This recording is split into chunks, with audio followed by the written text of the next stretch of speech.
Hello সবাইকে। আজকে আমি তোমাদের ক্লাস 10 এর যে অ্যাটমিক নিউক্লিয়াস আছে সেই চ্যাপ্টার থেকে আজকে আমরা আলোচনা করব নিউক্লিয় সংযোজন ও নিউক্লিয় বিভাজন নিয়ে, অর্থাৎ নিউক্লিয়ার ফিশন আর হচ্ছে নিউক্লিয়ার ফিশন নিয়ে, ঠিক আছে? অর্থাৎ ফিউশন এবং ফিশন নিয়ে আলোচনা করব। তো নিউক্লিয় সংযোজন বলতে গেলে তোমাদেরকে প্রথমে জিজ্ঞেস করি যে সূর্য থেকে যে আমরা মানে রশ্মি পাই বা সূর্য থেকে যে আমরা পাওয়ারটা পাই সেই পাওয়ারের সোর্স কী, তাই তো? সেই পাওয়ারের সোর্স কী, সেটা কেন মানে শেষ হয়ে যায় না, সেটার শেষ কখন হবে, মানে কেন শেষ হয় না? তাহলে আমাদের যে সূর্য হচ্ছে কি আমাদের এনার্জি সোর্স, তাই তো? সান হচ্ছে কি আমাদের, এটা হচ্ছে কি এনার্জি সোর্স, তাই তো? সূর্য থেকে আমরা কি পাই? শক্তি পাই, হিউজ পরিমাণে, প্রচুর পরিমাণে শক্তি পাচ্ছি। তাহলে এই যে সূর্য থেকে আমরা শক্তি পাচ্ছি, তাহলে স্বাভাবিকভাবেই যদি আমি কোনো কাজ করি তাহলে সেই কাজটা কি হবে? সেই কাজটা করার পরে আমার এনার্জি আস্তে আস্তে শেষ হয়ে যাবে, তাই তো? তাহলে এনার্জি আমার কি হয়ে যাবে? ডাউন হয়ে যাবে। তো এনার্জি ডাউন হয়ে যাবে, তাহলে এখান থেকে দেখো যে সূর্য থেকে আমরা কি পাচ্ছি? এনার্জি পাচ্ছি। তাহলে এমন এক সময় আসতেই পারে যে সূর্যের এনার্জি কী হয়ে যেতে পারে? কমে যাবে বা শেষ হয়ে যাবে। তখন আমাদের পাওয়ারের সোর্স কী হবে? এরকমভাবে প্রশ্ন হয়তো মনের মধ্যে আসতে পারে যে সূর্যর থেকে যে পাওয়ারটা আসছে সেই পাওয়ারটা কেন শেষ হয়ে যায় না, তাই তো? প্রশ্ন মনের মধ্যে যে সূর্য থেকে পাওয়ারটা কেন নষ্ট হয়ে যায় না, বা এনার্জি আমরা অনবরত কেন পেয়ে যাচ্ছি বিলিয়ন থেকে বিলিয়ন বছর পর পর, বা তারপরেও আমরা বিলিয়ন বছর পরেও আমরা পাবো, তাই তো? কেন পাচ্ছি? তো এই সমস্ত কারণ লুকিয়ে আছে আমাদের এই নিউক্লিয় সংযোজন এবং নিউক্লিয় বিভাজনের মধ্যে, যে এনার্জি সোর্সটা কীভাবে হচ্ছে সেইগুলো, ঠিক আছে? তো প্রথমে আমরা দেখব যে নিউক্লিয় সংযোজন, ঠিক আছে? অর্থাৎ সংযোজনটা কী হচ্ছে? নিউক্লিয় ফিউশন। সাধারণতভাবে আমাদের যে নিউক্লিয়ার রিয়াকশান হয় সেই রিয়াকশানগুলোকে আমরা দুই ভাগে ভাগ করতে পারি, ঠিক আছে? অর্থাৎ একটা হচ্ছে কি নিউক্লিয়ার ফিউশন, ঠিক আছে?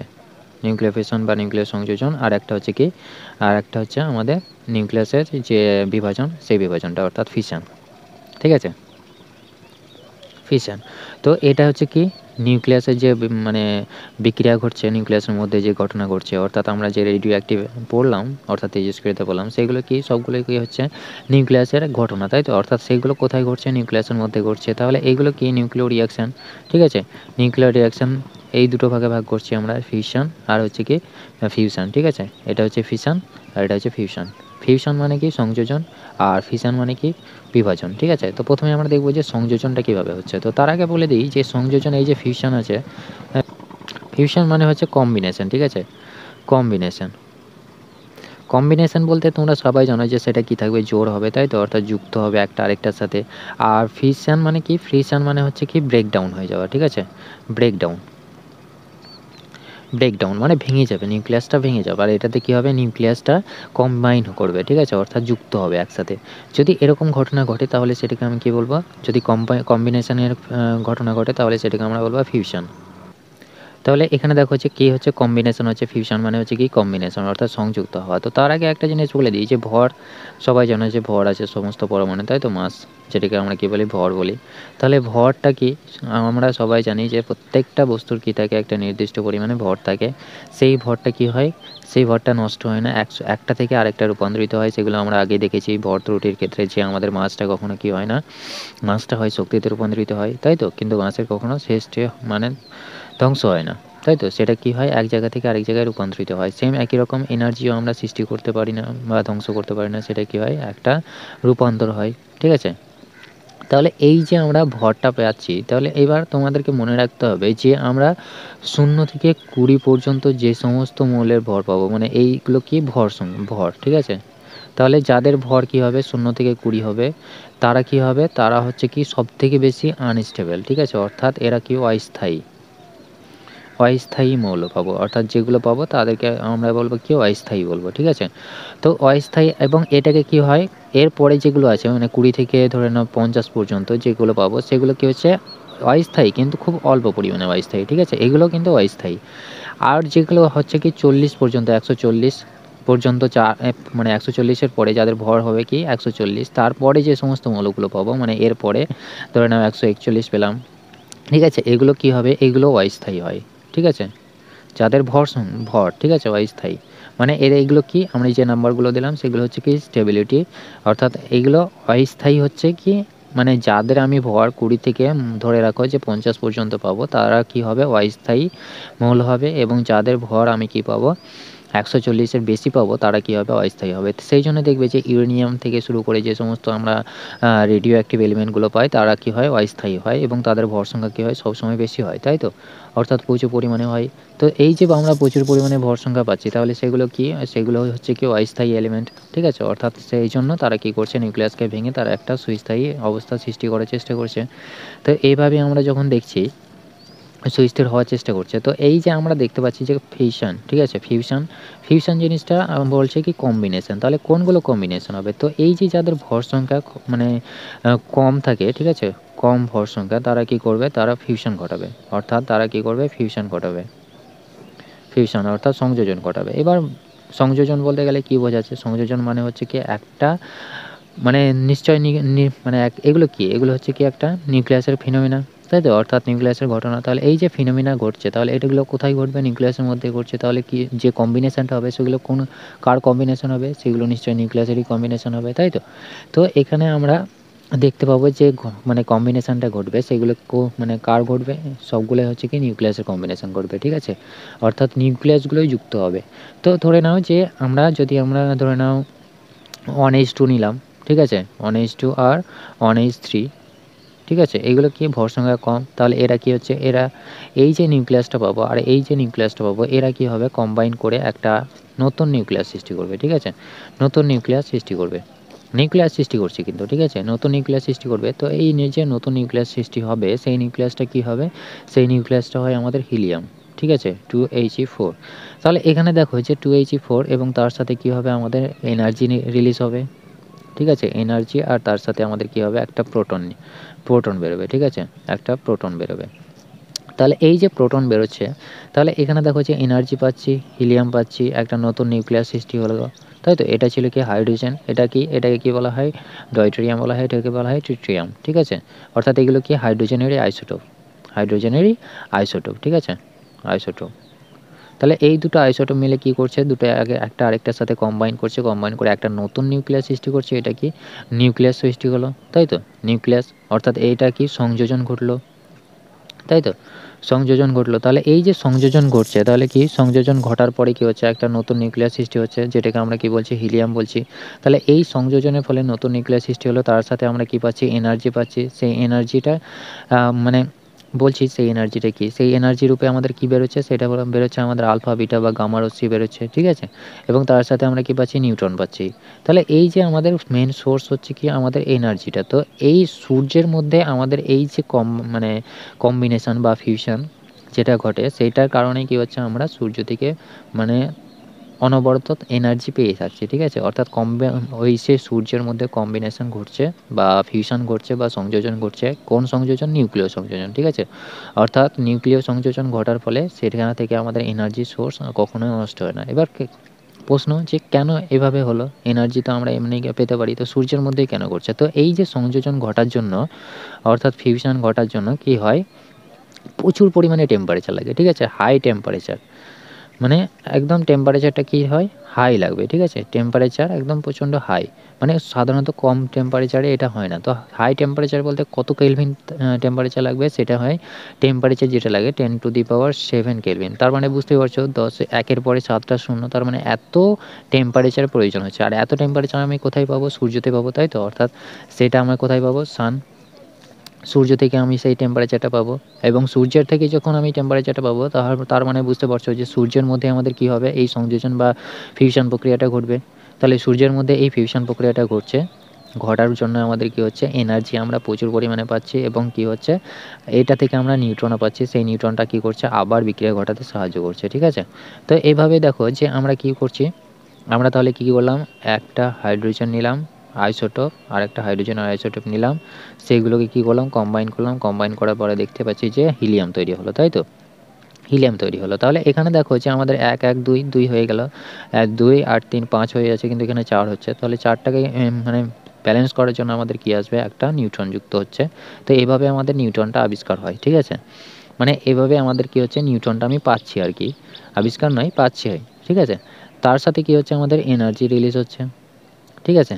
তো এনার্জি আমরা তাহলে এই জিনিসটা আমরা বুঝতে পারলাম যে কীভাবে আমাদের ফিউশন ঘটছে। তো এখানে আমাদের যে সমস্ত তোমার নিউক্লিয়ার ফিউশন কীভাবে মানে কোন কোন কাজে লাগে আমাদের, যেমন মানে অ্যাটম বম তৈরি করার সময় সেটাতে আমাদের কী থাকে, মানে প্রচুর পরিমাণে তাপ উৎপন্ন হয় অ্যাটম বম, ঠিক আছে। অর্থাৎ এই যে আমরা এতটা পাচ্ছি এটা কোথায় পাবো না, আমরা অ্যাটম বমে পাবো, অর্থাৎ যে আমাদের হাইড্রোজেন বম হয় সেগুলোতে, ঠিক আছে, অ্যাটম বমের ক্ষেত্রে। তারপরে হাইড্রোজেন বম, যেগুলো থেকে মানে হাইড্রোজেন বম থেকে যে তাপমাত্রা পায়, ঠিক আছে, হাইড্রোজেন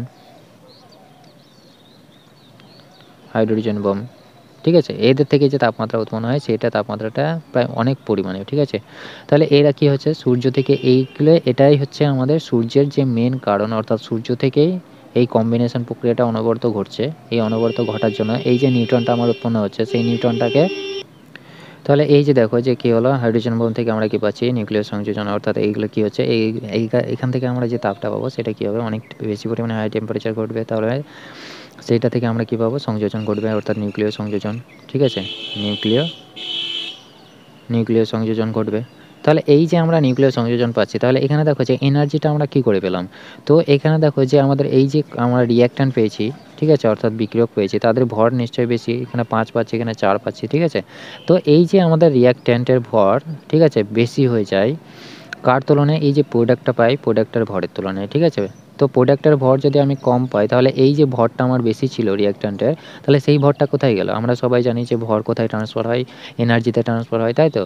ই সমান MC square delta M C square, আমরা সবাই জানি এটা সমীকরণটা, অর্থাৎ এটা কি আইনস্টাইনের সমীকরণ। তো এই যে আমরা দেখতে পাচ্ছি যে এখানে যে ভর বেশি এখানে ভর কম, তার কারণ হচ্ছে সেই ভরটা কোথায় হয়েছে, এনার্জিতে কনভার্ট হয়েছে, ঠিক আছে, এনার্জিতে কনভার্ট হওয়ার কারণে সেই ভরটা কমে গেছে।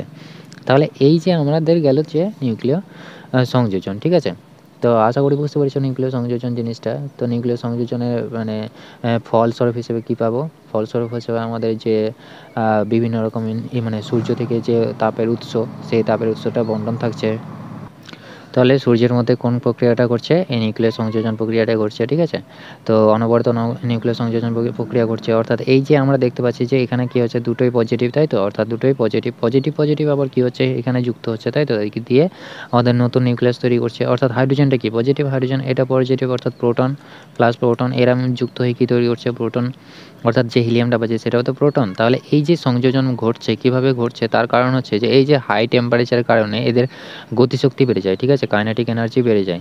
কাইনেটিক এনার্জি বেড়ে যাওয়ার কারণে কোনো এক সময় এরা অনবরত মানে দৌড়াদৌড়ি করে, তাই তো, দৌড়াদৌড়ি করার সময় হঠাৎ করে কেউ যদি কাছে চলে আসে, তাহলে কী হবে, তাদের মধ্যে একটা সংযোজন ঘটবে, ঠিক আছে। তো এইভাবে আমাদের যে নিউক্লিয় সংযোজন প্রক্রিয়াটা ঘটে, ঠিক আছে, অর্থাৎ কাইনেটিক এনার্জি বেড়ে যায়। কাইনেটিক এনার্জি বাড়ার ফলে অত্যন্ত পরিমাণে উষ্ণতা সৃষ্টি হয়, অর্থাৎ অনবরত ধাক্কা খাওয়ার ফলে কী হচ্ছে, একটা মানে আনলিমিটেড এনার্জি বেরোচ্ছে, অর্থাৎ প্রচুর পরিমাণে উষ্ণতা আমরা পাচ্ছি এখান থেকে। সেই জন্য কী হচ্ছে, সূর্য বা নক্ষত্রের উষ্ণতা কেন বেশি, এই কারণেই বেশি, ঠিক আছে। তো কারণ তার মধ্যে কোন প্রক্রিয়াটা ঘটে, সেই তার মধ্যে নিউক্লিয় সংযোজন প্রক্রিয়াটা ঘটে, ঠিক আছে। তো এরপরে আসবো আমরা নিউক্লিয় মানে যে বিভাজনটা আছে সেটা, ঠিক আছে, অর্থাৎ ফিশনটা দেখব। তো নিউক্লিয় বিভাজনটা এবার দেখবো আমরা। তো নিউক্লিয় বিভাজনটা কী, দেখো যে নিউক্লিয় ফিশন যেটা আমরা বলছি, তো এই যে আমাদের নিউক্লিয় বিভাজন, এই পরীক্ষাটা আমাদেরকে দেখিয়েছিলেন যে অটো হান আর স্ট্রাসম্যান, তিনি দেখিয়েছিলেন কত সালে, 1939 সালে, তাই তো, তোমাদের বইয়ে লেখা আছে দেখবে, এটা থেকে এটা কে দিয়েছিল, অটো হান আর স্ট্রাসম্যান, ঠিক আছে, স্ট্রাসম্যান। তাহলে এই যে নিউক্লিয় মানে বিভাজন প্রক্রিয়াটা কি সেইটা নিয়ে আমরা দেখি। তাহলে প্রথমে একটা ইউরেনিয়াম নিলাম, ঠিক আছে, ইউরেনিয়ামের নিউক্লিয়াস নিলাম, ঠিক আছে, যেটা হচ্ছে কি 92, ঠিক আছে, 92-235। তাহলে এই যে একটা কি ইউরেনিয়ামের একটা নিউক্লিয়াস, ঠিক আছে, অর্থাৎ আমাদের যে ঘটনাগুলো ঘটবে নিউক্লিয় বিভাজন, নিউক্লিয় সংযোজন, সেগুলো কোথায় ঘটবে, নিউক্লিয়াসের মধ্যে ঘটবে। অর্থাৎ এই যে পুরো ঘটনাটা সেগুলো কি মানে কিসের ঘটনা, সবগুলোই হচ্ছে কি নিউক্লিয়াসের মধ্যেই ঘটবে, অর্থাৎ নিউক্লিয়াসের ফিনোমিনা, ঠিক আছে। তো এই যে একটা আমরা কী নিয়েছি, ইউরেনিয়াম নিয়েছি। তো ইউরেনিয়ামের সঙ্গে যদি আমি এর কাছাকাছি একটা মানে এর সাথে যদি আমি একটা মানে নিউট্রনকে দিয়ে দিই, ঠিক আছে, অর্থাৎ এর কাছে যদি আমি একটা নিউট্রন নিয়ে আসি বা এর সঙ্গে যদি আমি একটা নিউট্রনের ধাক্কা খাওয়াই, ঠিক আছে, অর্থাৎ একটা যদি আমি নিউট্রন নিয়ে এসে এর সাথে ধাক্কা খাওয়াই, তাহলে এটা কি হয়ে যায়, প্রচুর পরিমাণে অস্থায়ী হয়ে যায়, ঠিক আছে। অস্থায়ী কী করে হয়, এইটা থেকে কি উৎপন্ন হবে, 92 ইউরেনিয়াম 236, ঠিক আছে, 36, অর্থাৎ এই যে আমরা ভর সংখ্যা পাচ্ছি 236, তাহলে এই যে ভর সংখ্যা অর্থাৎ এটা হচ্ছে কি প্রচণ্ড আনস্টেবল, ঠিক আছে, আনস্টেবল। তাহলে এই যে আনস্টেবল হওয়ার জন্য কি হচ্ছে, এইটা থেকে কি হবে, নিশ্চয়ই নতুন নিউক্লিয়াস তৈরি হবে, অর্থাৎ আনস্টেবল হওয়ার জন্য এ কি হবে, স্টেবল হওয়ার চেষ্টা করবে, ঠিক আছে, স্টেবল হতে চাইবে। তাহলে স্টেবল হওয়ার জন্য অর্থাৎ আনস্টেবল মানে কি অস্থায়ী, ঠিক আছে, এটা প্রচুর পরিমাণে অস্থায়ী হয়ে যাচ্ছে কখন, যখন আমি একটা নিউট্রনের সঙ্গে ধাক্কা খাওয়াচ্ছি। ধাক্কা খাওয়ানোর পরে কি হচ্ছে, এই যে আনস্টেবল পাচ্ছি অর্থাৎ অস্থায়ী পাচ্ছি, সেটা কি চাইবে, সেটা সুস্থির হতে চাইবে, অর্থাৎ সুস্থির হতে গেলে পরে কি হতে হবে, তাদের ভর সংখ্যা 50 থেকে 140-এর মধ্যে হতে হবে, তাই তো। তাহলে এ কি করবে, এ এই যে নিউক্লিয়াসটা আছে সেই নিউক্লিয়াসটা কি করবে, সে ভেঙে দিয়ে কি তৈরি করবে, সে ভেঙে দিয়ে একটা নতুন নিউক্লিয়াস তৈরি করবে, ঠিক আছে। অর্থাৎ এই যে আমরা কি পাচ্ছি 92-236, 92-236 এর যে আমরা ইউরেনিয়ামটা পাচ্ছি, ঠিক আছে, এটাকে ভালো করে লিখি 92 ইউরেনিয়াম 236, ঠিক আছে। এটা থেকে আমরা যেটা পাবো অর্থাৎ এ কি আছে, অস্থায়ী আছে, প্রচণ্ড পরিমাণে অস্থায়ী। তো এখান থেকে আমরা যে মানে নতুন নিউক্লিয়াসটা তৈরি হবে সেটা হবে কি বেরিয়াম এবং ক্রিপ্টন, ঠিক আছে, অর্থাৎ Ba56 যেটা হয় আমাদের, আর কি হবে তার সাথে আমরা ক্রিপ্টন পাবো, ঠিক আছে 36। তো এদের ভর যেটা পাবো সেটা হচ্ছে কি বেরিয়ামের ক্ষেত্রে 141 আর ক্রিপ্টনের ক্ষেত্রে 92 মতো, ঠিক আছে 92 মতো। আর তার সাথে কি উৎপন্ন হবে, তার সাথে আমাদের যেটা উৎপন্ন হবে সেটা হচ্ছে কি এনার্জি উৎপন্ন হবে। আর এনার্জি কেন উৎপন্ন হবে বলছি একটু পরে। তার সাথে আমি কি পাবো, 3টে নিউট্রন পাবো, ঠিক আছে, 3টে নিউট্রন পাবো। অর্থাৎ এই যে আমরা 3টে নিউট্রন পাচ্ছি, 3টে নিউট্রন, এটা ইনটু আকারে আছে, ঠিক আছে, অর্থাৎ 3টে নিউট্রন। তো এই যে 3টে নিউট্রন পাচ্ছি, দেখো এই যে আমাদের কি এটা হচ্ছে কি রিঅ্যাকট্যান্ট, ঠিক আছে, এর থেকে আমাদের এই যে অংশটা পাবো অর্থাৎ বেরিয়াম এবং ক্রিপ্টন যেটা পেলাম তাদের ভর সংখ্যা যদি আমি যোগ করি দেখবে কি কম হচ্ছে, কেন কত কম হচ্ছে, 3 কম হচ্ছে, ঠিক আছে। তো এই যে ভর আমাদের কমে গেল, সেই ভরটা কীভাবে মানে কোথায় গেল, তাহলে সেই ভরটা গেল আমাদের এনার্জি রূপে পেলাম, ঠিক আছে, অর্থাৎ সেটা কি হচ্ছে এনার্জিতে ট্রান্সফার হচ্ছে, ঠিক আছে, এনার্জিতে বা শক্তিরূপে আমরা সেটাকে পাচ্ছি। তো এই যে আমাদের 3টে নিউট্রন মানে উৎপন্ন হলো, সেই নিউট্রনটা এবার দেখো এটা কি হলো, নিউক্লিয় বিভাজন ঘটলো। তাহলে বুঝতে পারছো যে বিভাজন মানে কি, ফিশন মানে কি, ফিশন মানে হচ্ছে ফিশন মানে হচ্ছে ব্রেকডাউন হওয়া, আগে বলেছি আমি ব্রেকডাউন। কে দেখিয়েছিল প্রথম, দেখিয়েছিল অটো হান এবং স্ট্যাসম্যান, ঠিক আছে, কত সালে, 1939 সালে, ঠিক আছে। তো এই যে ব্রেকডাউন হয়ে গেল অর্থাৎ ফিশন ঘটলো, ব্রেকডাউন, তাহলে আমি দেখতে পেলাম যে কী তৈরি হলো, বেরিয়াম এবং ক্রিপ্টন তৈরি হলো, ঠিক আছে, বেরিয়াম এবং ক্রিপ্টন। তাহলে এরা কি হচ্ছে স্টেবেলের সঙ্গে কি হচ্ছে নিউট্রন থাকছে। তো একটা যদি আমি ইউরেনিয়ামের রড নিই, ঠিক আছে, ধরে নাও এটা হচ্ছে ইউরেনিয়ামের রড, তার মধ্যে কী আছে, ইউরেনিয়াম আছে, ঠিক আছে। এরকে আমি কী করলাম, নিউট্রন দিয়ে অস্থায়ী করলাম, অস্থায়ী করার পরে কী হলো, একটা এরা অনবরত ভেঙে গেল, ভেঙে যাওয়ার পরে কী হচ্ছে বেরিয়াম এবং ক্রিপ্টন তৈরি হলো। এবার এই যে বেরিয়াম এবং ক্রিপ্টন তৈরি হলো, তাহলে বেরিয়াম এবং কী হচ্ছে ক্রিপ্টন তৈরি হচ্ছে, তাই তো। তো এই যে আমি যে নিউট্রনটা দিই অর্থাৎ যে নিউট্রনের সাথে বিক্রিয়া ঘটে সেই নিউট্রনটাকে কী বলা হয়, স্লো নিউট্রন, ঠিক আছে, স্লো নিউট্রন। তাহলে এই যে স্লো নিউট্রন কেন, কারণ এটা ধীরে ধীরে গিয়ে এর সাথে বিক্রিয়া ঘটাবে, ঠিক আছে, অর্থাৎ এটা যদি খুব স্পিডে যায় তাহলে অতটা পরিমাণে আমার এফেক্টিভ হবে না, বা এটাকে বলা হয় থার্মাল নিউট্রনও বলা হয়, ঠিক আছে, স্লো নিউট্রন বা থার্মাল নিউট্রন। তো এই যে আমি এখান থেকে আমি কী পাচ্ছি, যে কোনো একটা প্রথমে ধরো একটা বিক্রিয়া ঘটলো, সেখানে আমি কী পেলাম, বেরিয়াম পেলাম এবং ক্রিপ্টন পেলাম, ঠিক আছে, এটা তার সাথে আমি কী পাচ্ছি, 3টে নিউট্রন পাচ্ছি। তাহলে এই যে 3টে নিউট্রন আছে, তাহলে 3টে নিউটনের মধ্যে আমার একটা কাজে লাগছে, তাই তো, একটা কাজে লাগছে। তাহলে 3টে নিউটনের মধ্যে আমার একটা কী করছে, এদের আরেকটা যেটা ইউরেনিয়ামের অ্যাটম আছে সেই ইউরেনিয়ামের অ্যাটমের সাথে বিক্রিয়া করছে, কিন্তু 2টো নিউটন এখন আমার কী আছে, এক্সট্রা পড়ে আছে। তাহলে এই 2টো নিউটনকে কন্ট্রোল করতে হবে। তো কন্ট্রোল করার জন্য কী ব্যবহার করা হয়, যে পারমাণবিক চুল্লিতে থাকে, পারমাণবিক চুল্লিতে আমাদের কী ব্যবহার করা হয়, গ্রাফাইট ব্যবহার করা হয়, ঠিক আছে, গ্রাফাইট ব্যবহার করা হয়।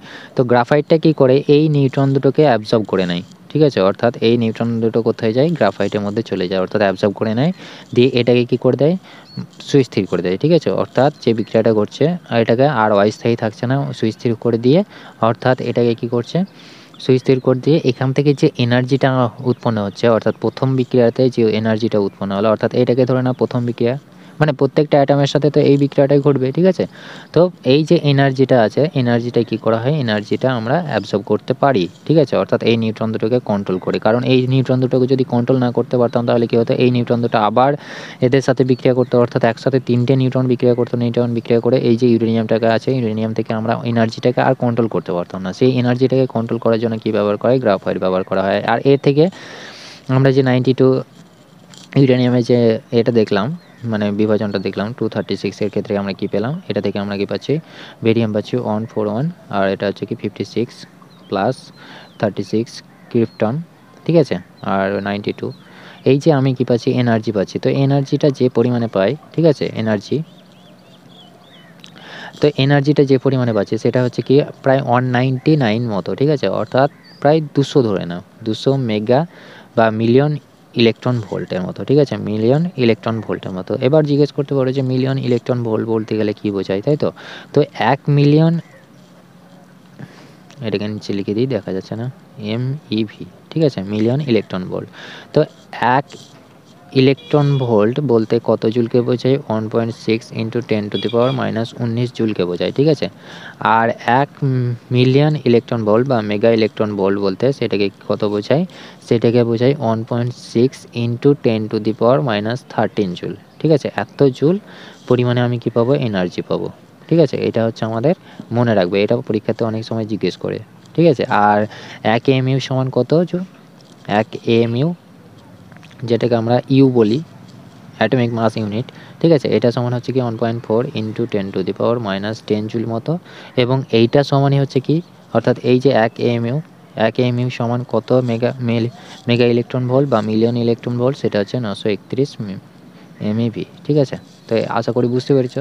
তো এই যে নিউক্লিয়ার ফিউশন, এটা আমাদের কোথায় ব্যবহার করা হয়, বোমার মধ্যে ব্যবহার করা হয়, অর্থাৎ আমাদের যে 1945 সালে, ঠিক আছে, 1945 সালে যে হিরোশিমা বা নাগাসাকিতে, অর্থাৎ 6ই আগস্টে যে আমেরিকাতে পারমাণবিক বোমা, অর্থাৎ কী করেছিল, আমেরিকা 2টো পারমাণবিক বোমা ফেলেছিল, কোথায়, জাপানের যে হিরোশিমা নাগাসাকিতে আছে, সেই নাগাসাকিতে কী করেছিল, বোমা ফেলেছিল। অর্থাৎ এই যে মানে এনার্জি আমরা পাচ্ছি, ঠিক আছে, 200 মেগা ইলেকট্রন ভোল্ট বা মিলিয়ন ইলেকট্রন ভোল্ট মতো যে এনার্জিটা পাচ্ছি, সেই এনার্জিটা কী করছে, একটা গামারে, ঠিক আছে, গামারে, অর্থাৎ আলফা বিটা গামা বেরোচ্ছে, তার মধ্যে কী হচ্ছে, এই এনার্জিটা আমাদের গামা রূপে পাচ্ছি, ঠিক আছে। তো গামা রশ্মি অনেকটাই ক্ষতিকর আমাদের পক্ষে, শরীরের পক্ষে, ঠিক আছে, অর্থাৎ গামা রশ্মি ভয়ঙ্করভাবে ক্ষতিকর।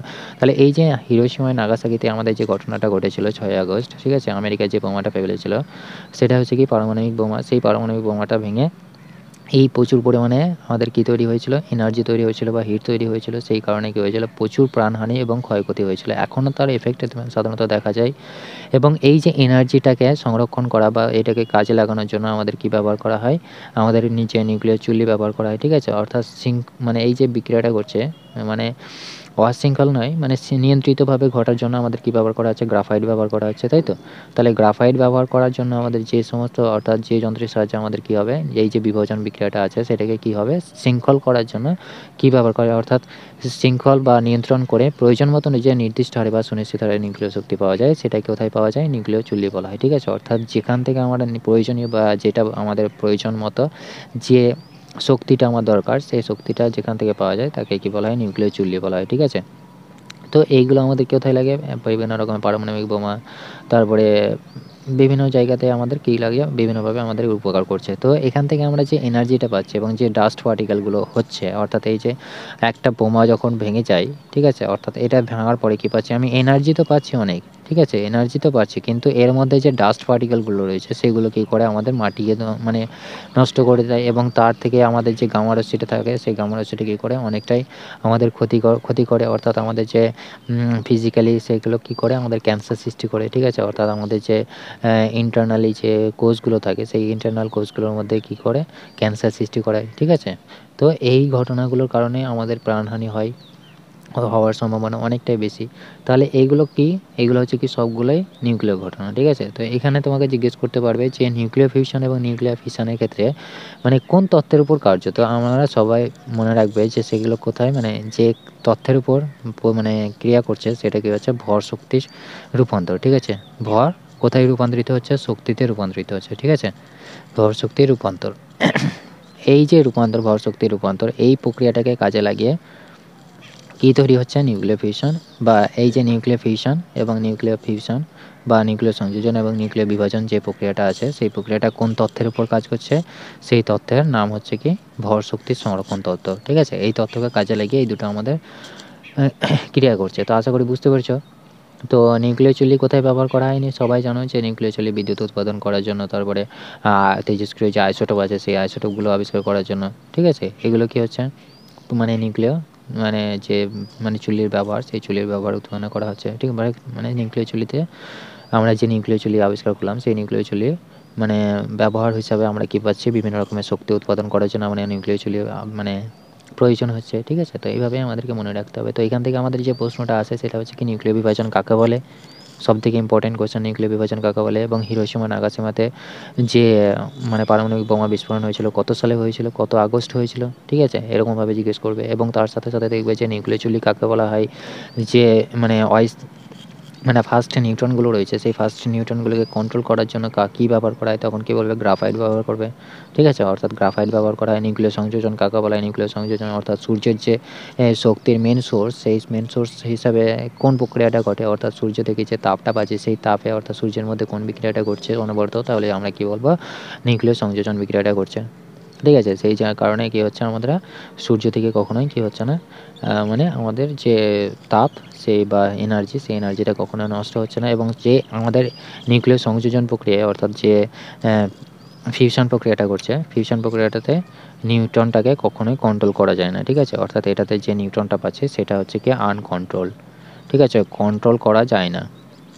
ঠিক আছে? তোমরা এটা মনে রাখবে যে কন্ট্রোল করা যায় না।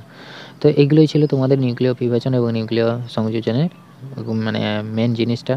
তো আশা করি বুঝতে পেরেছ। যদি কোনো ডাউট থাকে তো আমাকে কমেন্ট করে জানাবা, অবশ্যই সলভ করে দেবো। Thank you.